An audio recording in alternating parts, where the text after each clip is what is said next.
Yat Nama Saninishne. I am Navajo Grandma. Today is a beautiful day, and I brought my tea. Navajo tea. I wanted to share a very sensitive story about shoes. I like to run around barefooted, always, even in the snow and whatever. I was always getting in trouble when I was little. If you can imagine my moccasins being like 1/4 of this size, these are my moccasins. Now, I grew up in the reservation. My mother was very sick, and so my mother was in the hospital, and I was 18 months old, and I was given to my paternal grandparents, my Nali and my Biji. They raised me till I was about maybe 8 years old, and I learned everything from them. Everything that I am is because everything that you've seen in the videos, things around me, the hojon, everything, it's just me. So, with that said, when I was little, I ran around with no shoes. I mean, I'm out in the reservation, in the dirt. I just didn't want to wear shoes. I just ran around without shoes. So, as time went along, because I loved to hang out with my grandpa, whenever he left, I'd grab his leg and he'd have to drag me out and try to get me unglued from him.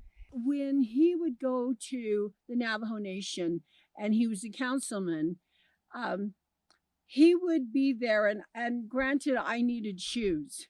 So it became a problem when I didn't wear shoes. My grandmother tried and tried to yank me. They sat on me. They tried to pry my moccasins on, my other shoes. It just didn't work. And within seconds, I'd run off. I'd slip them off, and I'd run off. And Grandma says, I don't think this is ever going to work. And my grandma tried, her mother, my great grandmother tried. Everybody tried. Sometimes I'd just be crying, and Grandpa couldn't handle that. He didn't like to hear me cry. So there was a really cool thing he did. And I love my grandfather, so this is going to be kind of hard to explain all of this to you without the emotions, but it's there. And I'm sure many of you love your grandfather the way I love mine. Everything he is, I am. So I'm going to try to do this. My grandfather heard me whimpering and complaining, and he finally said, all the women have tried. And so he took my hand and led me out of the hogan. And we had a wonderful horse named Chogo. He's a Palomino stallion, just beautiful, kind of a off-white satin. I mean, just beautiful mane. He was just regal. And that was Grandpa's horse. And very few people were able to, that Chogo let him ride. But anyway, so Grandpa led me out of the hogan, and Grandma probably was exasperated. And so he led me over to Chogo, and I noticed Chogo happened just be right there, not far. And I wondered if Grandpa was going somewhere, and he came over and he put me on the horse. Now, you have to straddle the horse, okay? So I was up there straddling, and remember, I'm a little girl here, and he told me to take the reins. Not, I put them together. He goes, no, I need both hands. He says, you hold them. Now, if Chogo, kind of wants to move, gently pull on the rein. Now he's saying this in Navajo. Pull on the rein just a little, so he'll stop. And so I thought, okay. And so I'm straddled there on the horse. And what does Grandpa do? Miraculously, he goes around on the right side of the horse. And I'm too busy thinking of holding the bridle of the horse and making sure Chogo didn't move. And it was quite a thing to be able to do that. It was like a grown-up thing. And so I was very proud of myself. And Grandpa put my shoe on my right side. I kind of knew it, but I didn't mind. It was Grandpa. Not my grandma's, my grandpa. And to me, he walked on water, so it was wonderful. Anyways, he put my right shoe on, and I felt it, but I was too busy with the reins, making sure Choco wasn't going to move. So, and then Grandpa kind of, I swear, he kicked uh, Choco just a little, and he kind of started moving, and I did. I pulled back a little, and he stopped. Meanwhile, Grandpa's coming on the left side. So he managed to put on my shoe. And I didn't even think I could feel, but they're soft and they're wonderful. So he was very successful. He knew how to get my mind off of that. And it was so awesome. So eventually, as time went on, I wore the moccasins only when I was supposed to, like going to the Navajo Nation Council, walking into the market out in the reservation. And as time went on, I was getting older, and my mom and dad came to get me. That was horrible. It was just awful. They told me I would be going to the city. Grandpa explained to me it didn't work. I hung on to Grandma, and it was very difficult. And I went. Well, guess what? I had to wear shoes. I was in the city. At school, I would take my shoes off. Oh, my heavens. I think the principal called my dad, and I just couldn't wear shoes. So after a week of that stuff, my dad took me every weekend. We would go to Grandpa's house, and Grandpa came over and talked to me, and he said, they wear shoes. This is the white man's world. You need to wear shoes. And I told him I didn't like it. They hurt. And he said, but you can't, you've got to follow the rules. You'll eventually grow into them. And it was really difficult. Well, Grandpa put my shoes on. He actually said, come here. Went outside out of the hogan, and this time there were two horses there. And the pair of shoes that they were they tried penny loafers on me. They tried tennis shoes, the high top, trying to glue that on it didn't work. But there was these patent leather black shoes. Come on now. I mean, wearing patent leather black shoes to school just didn't make sense to me. Anyway, so I guess that's what Dad got for me. So Grandpa did the same thing. When I went out to the hogan, I noticed there were two horses. And I thought, And I'm older now, okay? And so I went, and Grandpa hoisted me up on the horse and did the same thing. He said, I need you to hold the thing. By now, I kind of haven't had an idea what he's going to do. And so he put my patent leather shoes on, and I hated them. They were binding. They were hard. I didn't like them. And I thought, I was kind of gritting my teeth, but I love Grandpa. He walks on water. I love him. And I didn't complain. I just thought, ouch, and he knew. He says, it's okay. Yeah, actually, he put a pair of socks on me first, very thin socks, and put that on, kind of smooth the blow. Then he kicked the horse again, hung on got my mind off of it. He was around, put my patent leather shoes on with my socks. And do you know how cool it is to have your grandpa put your socks on? It is so cool. And so anyways, I did that. And then he said, stay right there.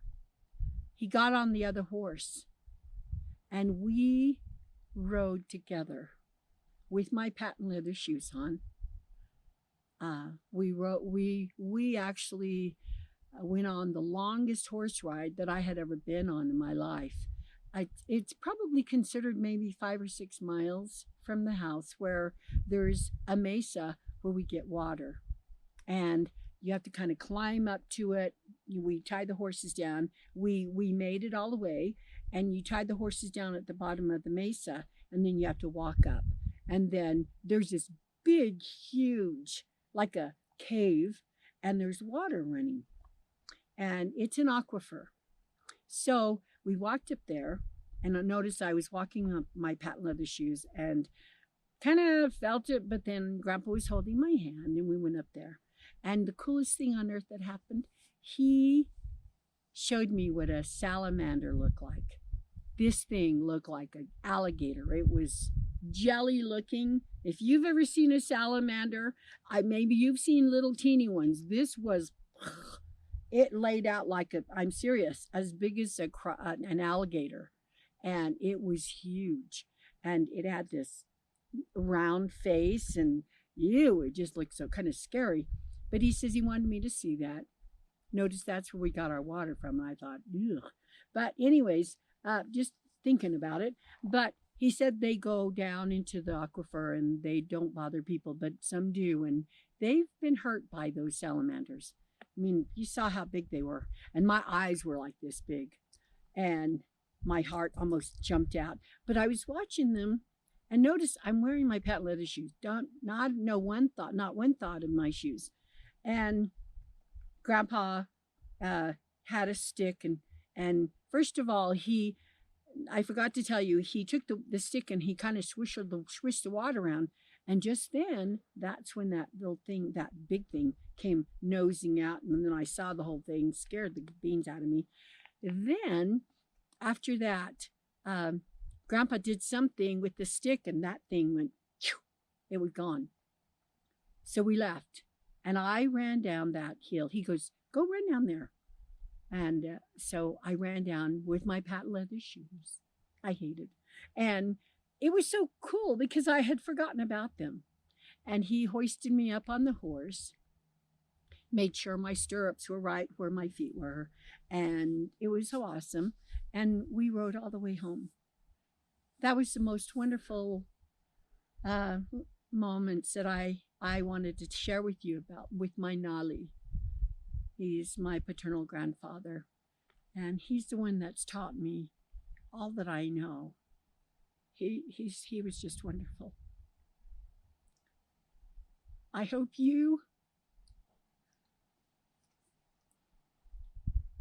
whenever in the hustle and bustle of the world,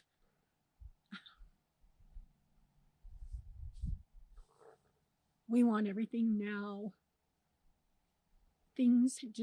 Everything, time just flies. And I hope that you take the time to go see your grandpa. It doesn't matter if he's in the cemetery. Go talk to him. Give him a report of how you're doing. And go chop wood for your grandmother. I always say that. Take a bundle of wood to Grandma. If she has a fireplace, go build a fire and make her tea. And drink tea with her. And ask her about her life. And be interested in her and not yourself. It's such a me world. So, and this is an emotional feeling for me. And I try to smile all the time, but everything that I am, it's because of my grandfather. He taught me to pray. He's given me all kinds of stories about life and taught me how to be a good woman. And I know I am because of him. So I can still smile. And I am Kenya'ani, my mother's clan. And I'm born from my father, who's Tachi'ni. And my grandfather is from the Navajo. He's from the Mexican clan, but I love him. I love him so. He spoke fluent his Spanish as well as Navajo. He would never be caught dead speaking English. He's had a history with white people and the things they did to the Navajos. It was very hard for him, but he loved me, and he protected me. He raised me, and I'm just grandpa. I'm my grandpa, my grandma. So here's to you. It is emotional, but I hope you do take the time for your grandparents. Remember how much they love you and your mother and your father. That without them, you wouldn't be here. So this is it. And here's a sip of tea. And I send my love. Thank you for listening. And I'll see you again.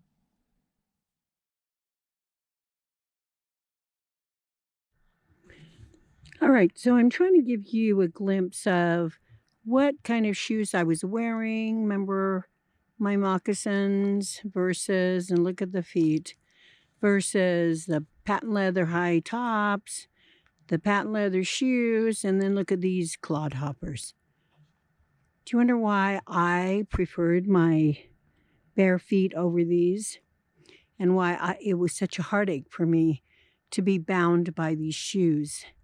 So just wanted to give you a visual of what it was like, and the binding shoes I had a hard time with.